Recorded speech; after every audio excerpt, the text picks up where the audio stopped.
All right, guys, got some big news to share with you now. Elon Musk just went on a massive banning spree of critical left wing accounts. So, first, I'm going to run through the list here. Everybody knows he banned the Elon Jet account, which is the account that follows where his private jet goes. He also banned the private account of the guy who runs that. The guy's name is Jack Sweeney. That's been banned. He banned IGD News. It's Going Down News is what that stands for. It's like an anti-fascist news organization. He banned Mastodon. Now, the reason why he banned Mastodon is Mastodon welcomed the Jack Sweeney guy who did the Elon jet tracker. They welcomed him to Mastodon after Elon banned him, and they made like a show of it and tweeted about it. But then, we're just getting warmed up here because then it goes way, way further than this. Aaron Rupar, who used to be with Vox, I don't remember who he's with now. Do you? Isn't he independent now? He might be independent his, now. Substack Yeah, now? he might just do his Substack now. He's been banned. He actually just wrote an article that was very critical of Elon Musk that referred to him as a reactionary populist. Donny O'Sullivan of CNN has been banned. Drew Harwell of the Washington Post has been banned. Ryan Mack of the New York Times has been banned. And Matt Binder has been banned as well. Matt Binder, formerly of the Majority Report, now he does his own show. So I'm trying to piece together exactly what's going on here. I mean, obviously it looks like it's basically a night of the long knives for left-wing accounts, effectively, or liberal accounts. Well, yeah, I mean, it's more sort of just liberal, mainstream almost account. Well, Matt Binder's a leftist. Right. But Donny O'Sullivan, kind of mainstream liberal. Aaron Rupar, mainstream lib. liberal. Yeah. So my understanding so far as to exactly why this went down is Matt Binder, I think he's also with Mashable. He basically looked into Elon Musk's claim that, hey, my private jet was tracked and then somebody was attacked because the person thought it was me. His child, he said that they stalked the car that his child was in, and then the one with the X whatever name, right. and then blocked the car from moving and jumped on the hood. That's what he said. Yeah, so I think what happened is Matt Binder looked into that and did reporting on it, and it was critical reporting. I don't know what his full conclusion was. I don't know if he said... What I saw is that he contacted, it supposedly happened, I guess, in LA, and he contacted the police and they said no crime report had been issued on anything like that. Right. And so it looks like Elon saw that, snapped, and just was like, fuck this, I'm just going to ban everybody. Because a lot of the people who I listed here, the New York Times guy, the Washington Post guy, perhaps Donny O'Sullivan from CNN as well, they may have shared that story.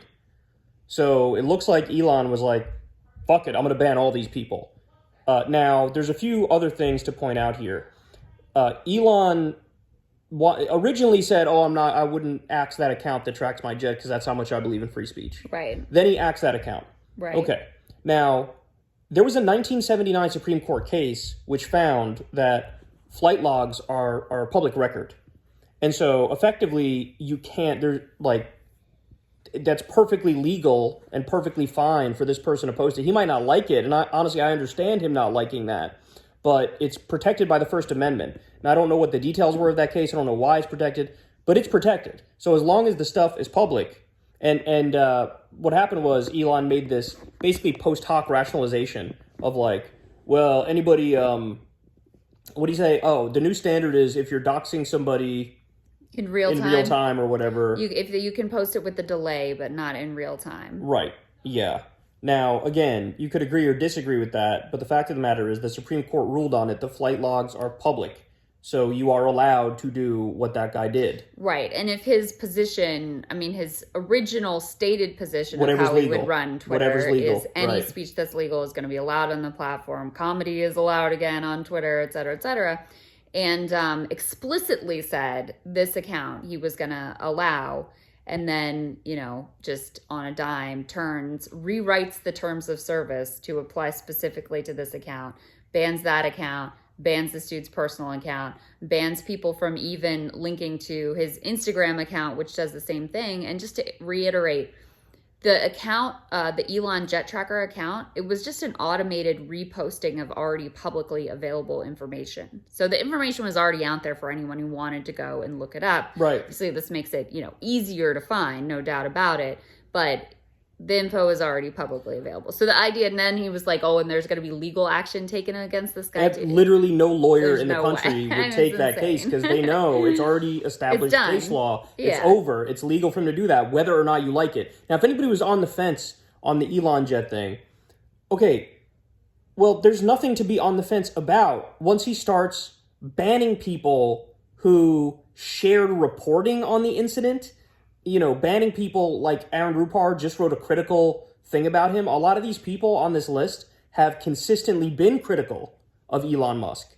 And look, that's the driving force here. And you made a good point before. This is exactly consistent with how he ran his businesses internally. Right. If somebody said something he didn't like, it was immediate axing. He's deeply anti-free speech in terms of his businesses and the way he functions. And now that's bled over onto Twitter. But the thing that makes it so fucking comical is that this guy has pretended to be a free speech absolutist. This is nowhere near free speech absolutism. How many segments have I done where it's somebody I don't like, Milo Yiannopoulos, Alex Jones, whoever, where they give a speech and they say something fucking hideous and then people try to get them deplatformed or whatever the fuck. And I'm like, look, I might not like them. In fact, I hate these people. I'll argue against them. But the fact of the matter is they should still be allowed on the platform to say shit. He's not principled. He's not consistent. He's a fucking liar. He's a total fucking hack.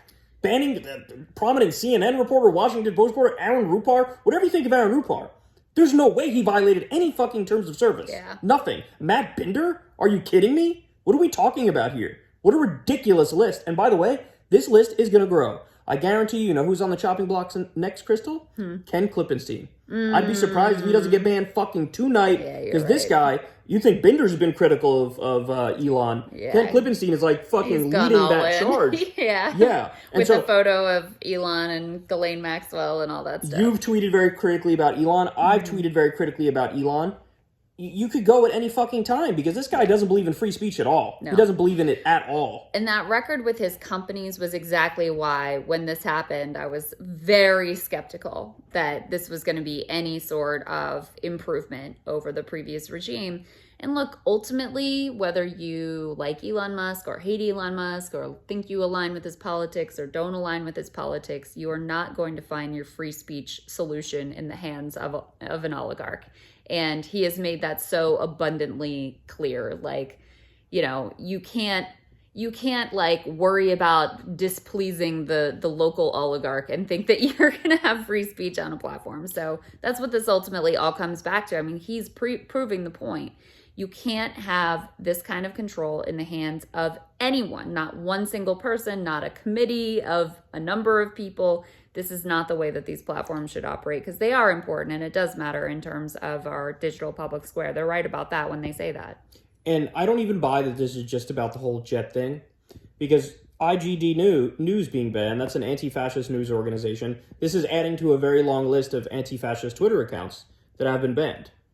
So clearly, this is deeply political. And he's just a total liar and a total hypocrite. Yeah. And you know what? At this point, I think it's fair to say Twitter under new management is even more censorious than the previous regime. And that says a lot because there was always a lot of fuckery going on Twitter. It wasn't good under Jack's rule. He had Yoel Roth and all these people, Vijaya Gotti running rampant and doing basically whatever the fuck they wanted. Yeah. But, the pace he's on right now, this is even worse. This is even worse. Yeah, and I mean, I didn't like a lot of the decisions under the old regime. I was also very critical, even like you, when it was people who I really can't stand. I have nothing for their ideology. I have contempt for like whatever it was they were posting. But there were at least some effort to like have some kind of standard.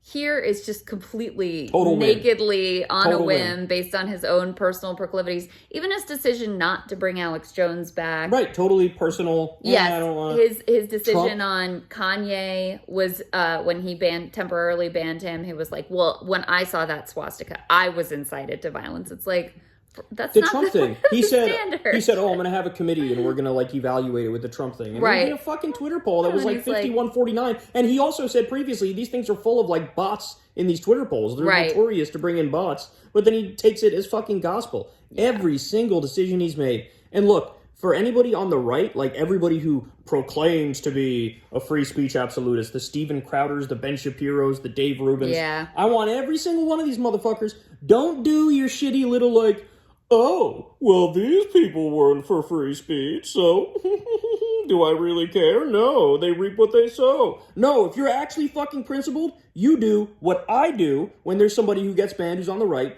and I'm actually principled, so I say, no, they shouldn't get banned. You don't have to do this fucking little tongue-in-cheek like, this is what they wanted. No, bitch, it's not what they wanted. And if you're principled, you will come out and say, with no reservations whatsoever, unban these people. There's literally zero reason to ban Matt Binder, Aaron Rupar, Donny O'Sullivan. I mean, basically the entire list of people here. This is just a ban-happy billionaire who is a total liar and doesn't believe in free speech. And you know what? At least the previous guys didn't pretend to be free speech absolutists. True. This guy does. Yeah, that's a great point.